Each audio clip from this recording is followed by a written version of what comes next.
Facade TV. It's me, the homie B. How's everyone doing?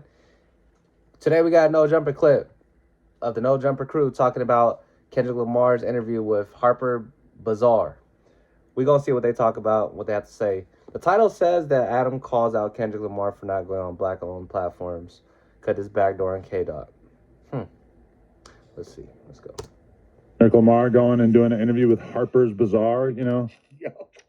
Yes. Supporting black media outlets, hip-hop media outlets. You go do an interview with Harper's Bazaar and supporting real journalism. You let your label mate basically interview you. Former label. Kind of bizarre, man. It was very, very pretentious affair that was. Oh, my God. I feel like reading that article, I was left with the feeling this may all backfire on Kendrick at some point.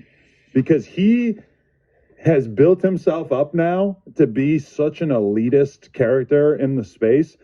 And I just don't, I think at a certain point, people are going to realize like, oh, like we really trusted this guy and that it's just not really panning out. Because to me, that interview had so little substance to it, so many words and so little actual like deep provoking, thought-provoking sentiments expressed in it. And I feel like that's largely the sentiment that I've been seeing from other people as well, is that very few people seem impressed by this. And my question too is, Elliot's all on Nicki Minaj for going and doing content with Kai Cenat, right?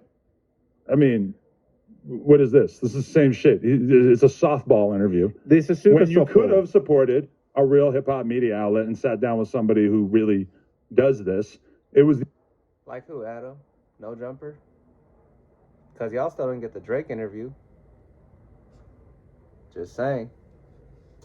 the ultimate situation where he's like shielding himself from any kind of tough questions or any, like, you can't imagine him going on the Breakfast Club. For sure. No because way. even So you make that Charlemagne shit up? would Hey, you- shit down his throat if he wanted to give those kind of bullshit ass answers. You made all I could definitely imagine him going on a Breakfast Club. Or going on Drink Champs if he haven't yet. that shit up about Drake, right? You was capping, right? That's Exactly. That's all we needed to hear. And instead, he sits across from SZA, who lets him get away with like, Ain't talking. the song was about how I, as a man, am just in such a great space as a man or whatever. It's like, you call him a pedophile and it seems like it's all a lie. Tell us. Because think about it. They put out a call for Diddy's accusers, right? You get hundreds. He makes the #1 song of the year, calling Drake an abuser and a pedophile. 0 girls have showed up to confirm this. All they can go on is like a video of him bringing a chick on stage. In the song. Come on. That's the only thing of substance he talked about in the song. It's the only thing people care about. That's right, Brick. Stand up for LA, bro. Don't let this guy talk about Kendrick like this, bro. Come on, bro. Stand on it, bro. It's because of where the beat dropped. A minor That was hard. and all that. Okay, but the only part of the song that really connected people that anybody gave a fuck about. He kissed A minor on camera before. Yeah, we're It not gonna act like he's beyond reproach. It Why does happened. Sadie Perry text me? Kendrick's been on the Breakfast Club. Yeah. No shit. A decade ago. Yes. My bad. Yo, I didn't know that. But yeah, see? I said I could imagine him being on there because it just looked like his type of, his space to be in, bro. He wouldn't come to No Jumper, just like Drake wouldn't come to No Jumper.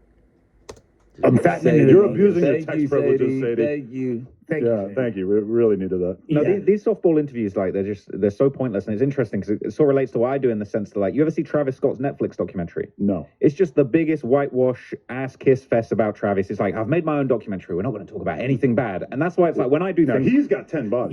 And to be you honest, should get a tattoo of him. He defo got 10 bodies for sure, And to for be sure. honest, And he's not even sorry. That's the not best- funny. He's not even sorry. It's the not best funny. footage of Travis Scott in history is him getting harassed by the police and then detained when he was at the fucking Yeah, his that was yacht hard. party. That was hard. like Travis Scott. We could party for sure. We could take some Molly with some hoes and turn up. I feel like that just, moment. but like bringing it back to Kendrick, it's just like these softball interviews. I just feel like it's such a facade. It's like, you're getting your label mate to interview you. You're not being asked any of the tough questions. It's like, bro, what's even the point of doing that? But I guess it's just like, it's a preamble to the Super Bowl. They're trying to clean up his image. No one's going to sit down with Kendrick and ask him, so you really be cheating on your wife? Right. Right? That's really what we're trying to hear him be asked. And it's never going to happen. And it's just so calm and calculated. Like, I could see Drake doing a tricky interview and actually answering some of these questions. Because they're going to sit him down and be like, you got another kid? He's going to be like, no. Are you a pedophile? He's going to be like, no. I don't think it's just like, no. Oh, yeah, he's like, no. Yeah, that's not gonna work, bro. Yeah, It's a wobbler. It's a wobbler. I don't know. One or two might have slipped through. But yeah, I don't know. I mean, to me, it's like when I see that interview and I'm like, oh, this is the shit that y'all were so hyped about. Like, to me, it's very easy to imagine how Drake comes out of all this looking like the good guy. Well, Because compared to this pompous bullshit, he's already looking pretty good to me. I'll say it goes even further than Drake because I feel like it was really timely that Tyler the Creator dropped a new video, right? Did he? He did, Oh. and I'll tell you why I bring that up because I have a hot take. Okay. Here's my hot take. Well, let's try to continue on the Kendrick clip that we're doing. Is this part of it? This is part of the Kendrick clip. No, it's called Noid. Is it about the Domino's mascot? It is not about the Domino's mascot. Okay. It is called Noid, and it's really, really dope. And it samples like an old African song, and it's really cutting edge. And I say that to say, the way that Kendrick is being treated in this publication and the adulation that is being put upon him by the pseudo-intellectual masses really is doing a huge disservice to the growth of the music and the overall trajectory of hip-hop culture because you have creative minds that are doing everything from the production aspect to every single piece of the creativity that's involved in number one, groundbreaking, earth-shaking records that Tyler's making compared to a dude like Kendrick, who's just kind of wallowing in this coffee house, pseudo-intellectual psychobabble and just kind of just mindlessly pandering to a certain demographic to try to act like you're this musical savior, when in reality, we have far more creative people making damn near comparable impact that are not getting the respect that they deserve. If Kendrick did a 4-hour Twitch stream, all of the air would be let out of this whole thing immediately. People would realize the emperor has no clothes. But that's the thing, though. It's only by him reserving the amount of content that he gives out to the world that he's able to keep up this facade, don't you think? 100%, but that's the whole thing. Him sustaining this ability to keep the mystery of who he is, like this aura of mystique that he has been really, really imperative to his success. Yes. Especially when you look at other guys like Playboy Cardi. That was like the biggest thing. We barely, until Cardi started dropping videos towards the end of last year, we barely got to see his face since 2015. We'd only see like 3-second shots of it, you know what I mean? He really was so mysterious in the way he's marketed. Now that they're showing him more or whatever, it kind of like killed that. And I feel like as huge as Cardi is, even his mystique is now. But at least Cardi is only pretentious in the sense that he wants you to buy into this whole thing of him being like a goth, dark prince. You know, That's pretty pretentious. That's fine. Like, you can do that. Like, I like metal. Me too. I like all these artists who basically like build up this image. But with Kendrick, now that image is built up on him basically being like the savior of hip hop.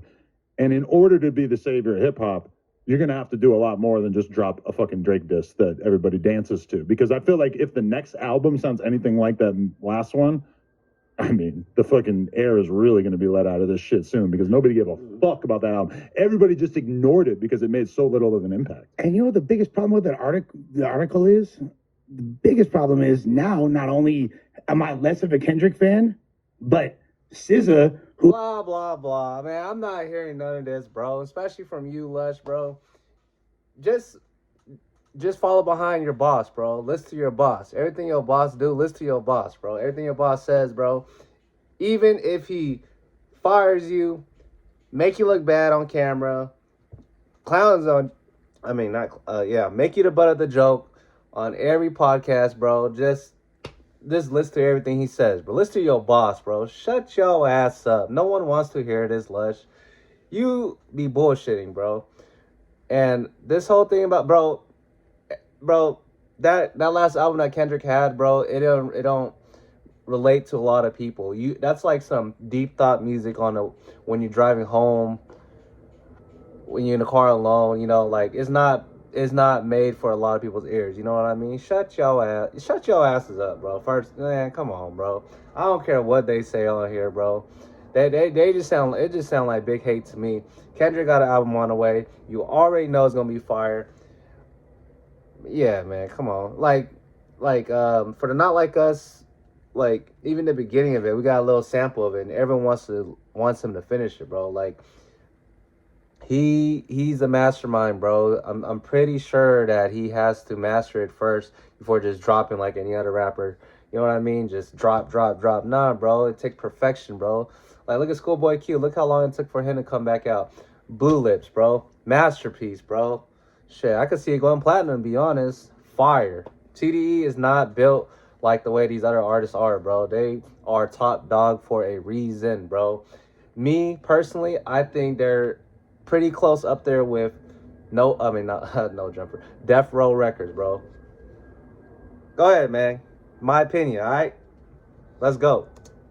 Who has literally the best plastic surgery of all time. You feel me? Like, I'm now less of a fan of you because you seem like such a pandering, fake, just lame ass person. I was like, damn, I thought you were super dope. But here you are trying to use like Gen Alpha slang and like all this it's giving shit that you saying and all that. Like, I don't know. It seemed really contrived on both their parts. And the fact that like, I'll play devil's advocate and do a Kendrick defense. Okay. You Okay. just was sitting here talking about it's giving. I love best Exactly. ex-girlfriend Shut your and fuck. But she can't say it's giving. We all say it's giving. Come on. No, This is no, like, no, this is like no, making no, fun of no, girls. no. It's giving. Like, Fair enough. Fair enough. Like, Fair what enough. are we talking about? No, it's more. That's not the best example of what she was doing. Yeah. That's what I was about to say. Yeah. You could have made a better example. That wasn't a good example. You're right. However, But let him play after. You just kind of just threw it out there, bro. Just shade, bro. Like, come on, bro. You know you be saying this on a daily. Don't lie, Lush. Good job, Brick. Good job, bro. You holding up for this one, bro. You didn't just give in to your boss, bro. Let's go. Yeah, okay. Yeah. So in terms of Kendrick, right? You think about it from Kendrick's perspective. He has to tread very carefully, right? Because he's kind of got it right now, okay? So he's had this big moment with Not Like Us. Everyone's waiting for the next move. Is it Drake going to make the next move? Is Kendrick going to make a move? And they've made all these little tiny like micro moves in different directions.